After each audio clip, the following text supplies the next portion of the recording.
नीतीश कुमार के धोखे से काफी नाराज नजर आ रहे हैं लालू तेजस्वी। उनसे बदला लेने के लिए नीतीश के ही खिलाफ खड़े हुए नेताओं से हाथ मिलाने के लिए लालू तेजस्वी नजर आ रहे हैं आगे, और महागठबंधन में ज्यादा से ज्यादा विधायकों की एंट्री के रास्ते खोल दिए गए हैं। इस बीच चर्चा थी एक और नाम की, उसमें उपेंद्र कुशवाहा को लेकर काफी लंबे समय से चर्चा थी। जैसा कि आप जानते हैं, एक समय जदयू में इनको अगला उत्तराधिकारी समझा जा रहा था। उपेंद्र कुशवाहा, जिन्होंने नीतीश कुमार से नाराजगी जाहिर करने के बाद अपनी अलग पार्टी बनाई थी, और अलग पार्टी बनाने के बाद इन पर नजरें हैं कि बिहार की सत्ता में ये क्या बड़ा खेल करते हैं। फिलहाल तो लोकसभा चुनाव पर अपनी नजरें यह गड़ाए हुए हैं, लेकिन कोशिश ये रहेगी महागठबंधन की, चाहे उपेंद्र कुशवाहा हो, चाहे जीतन राम मांझी हो, चाहे ललन सिंह हो, चाहे चिराग पासवान हो, इस समय जो भी नीतीश के खिलाफ लालू तेजस्वी को महागठबंधन में 8 से 12 विधायकों का समर्थन करता है और उनको बहुमत से सरकार बनाने का मौका देता है, लालू परिवार उन पर काफी मेहरबान होगा, महागठबंधन उन पर काफी मेहरबान होगा।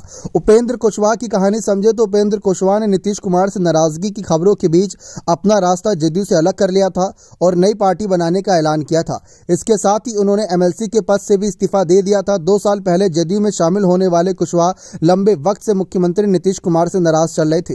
नीतीश सरकार में कुशवाहा को कोई मंत्री पद नहीं मिला था, और जब कैबिनेट विस्तार हुआ तब भी उनकी अनदेखी की गई थी। इसके बाद धीरे धीरे कुशवाहा नीतीश के खिलाफ मुखर होने लगे और बाद में उन्होंने जमकर नीतीश कुमार की आलोचना की थी।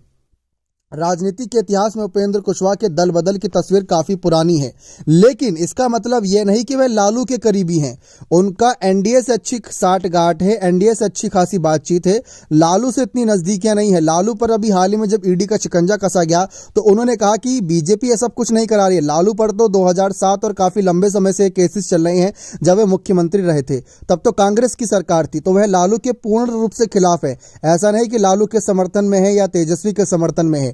देखा जाए तो उपेंद्र कुशवाहा इस बात से भी काफी नाराज थे कि नीतीश कुमार ने तेजस्वी यादव को महागठबंधन का नेतृत्व करता बता दिया था, और उन्होंने कहा था कि अब जो कुछ भी हमारा यही लड़का है, यानी तेजस्वी ही आगे का कहीं ना कहीं बागडोर संभालेगा। बीच में खबरें भी ऐसी थी कि जदयू और आरजेडी का विलय हो जाएगा, दोनों पार्टियां साथ आ जाएंगी, जिसकी वजह से जो कहीं ना कहीं उपेंद्र कुशवाहा अपने आप को जदयू पार्टी में अगला उत्तराधिकारी समझ रहे थे, वह नीतीश के इस फैसले से काफी नाराज हो गए थे।